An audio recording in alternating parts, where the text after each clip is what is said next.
আসসালামু আলাইকুম। মুখে লেগে থাকার মতো ভর্তার রেসিপি নিয়ে আবারও আপনাদের সামনে হাজির হয়ে গেলাম। তো এইরকম লোভনীয় ভর্তা হলে অনায়াসে কিন্তু আপনারা চাইলে প্লেটের ভাত শেষ করতে পারবেন। আর আজকের এই ভর্তাটি হচ্ছে রসুনের ভর্তা। আর দেখে নিশ্চয়ই বুঝতে পারছেন কতটা লোভনীয় হয়েছে। আর রসুন আমাদের শরীরের পক্ষে অত্যন্ত উপকারী। আর এইরকম দুর্দান্ত স্বাদের রসুনের ভর্তা হলে আপনারা চাইলে অনায়াসে প্লেটের ভাত শেষ করতে পারবেন।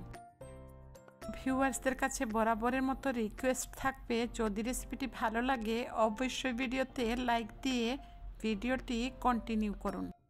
আর আপনাদের এক একটি লাইক কিন্তু শেয়ারের কাজ করে। তাহলে চলুন কথা না বাড়িয়ে শুরু করা যাক। তো রসুনের ভর্তা তৈরি করার জন্য বড় সাইজের 2টি পেঁয়াজ, 2টি রসুন এবং 10 থেকে 12টি শুকনো মরিচ নিয়েছি। তো অফ স্ক্রিনে আমি রসুনের খোসাটা ছাড়িয়ে নিয়েছি এবং পেঁয়াজগুলো কুচিয়ে নিয়েছি এবং এগুলোকে ধুয়ে পানি ঝরিয়ে নিয়েছি।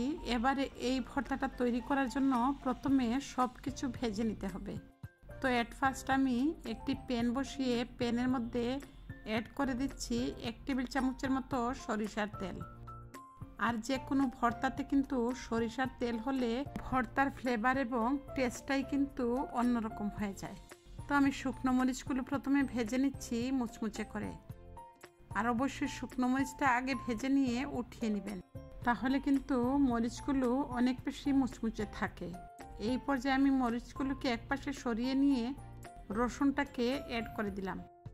তো চুলার আঁচ মিডিয়ামে রেখে রসুনটাকে আমি 3 থেকে 4 মিনিটের মতো ভেজে নিব, যতক্ষণ না পর্যন্ত রসুনের ভেতর পর্যন্ত সেদ্ধ হয়ে যায়। তো দেখুন রসুনের মধ্যে একটি পোড়া পোড়া দাগ চলে এসেছে এবং রসুনটা কিন্তু পারফেক্টলি ভাজা হয়ে গেছে। তো রসুনগুলোকে উঠিয়ে নিয়ে এবারে আমি পেঁয়াজ কুচিটাকেও অ্যাড করে দিলাম।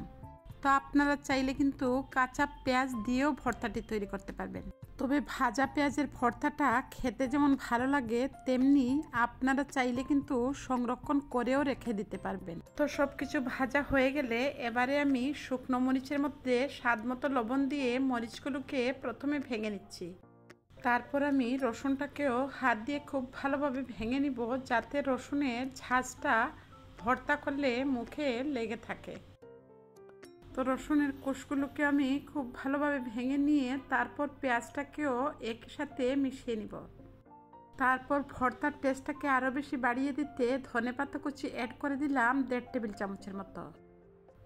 এট লাস্ট ফাইনাল টাচ হিসাবে ব্যবহার করছি সরিষার তেল। এবং এই শেষ পর্যায়ে সরিষার তেলটা দিলে কিন্তু ভর্তার টেস্টটা বহুগুণে বেড়ে যায়।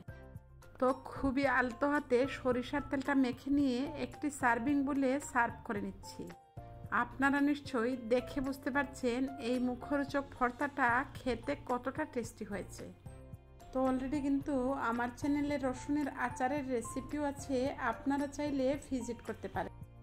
আর এই রসুন কিন্তু আমাদের শরীরের পক্ষে খুবই উপকারী। তো ভিডিওটি ছেড়ে যাওয়ার আগে যদি খুব বেশি ভালো লাগে, ইচ্ছে হলে ফ্রেন্ডস এবং ফ্যামিলির সাথে শেয়ার করতে পারেন।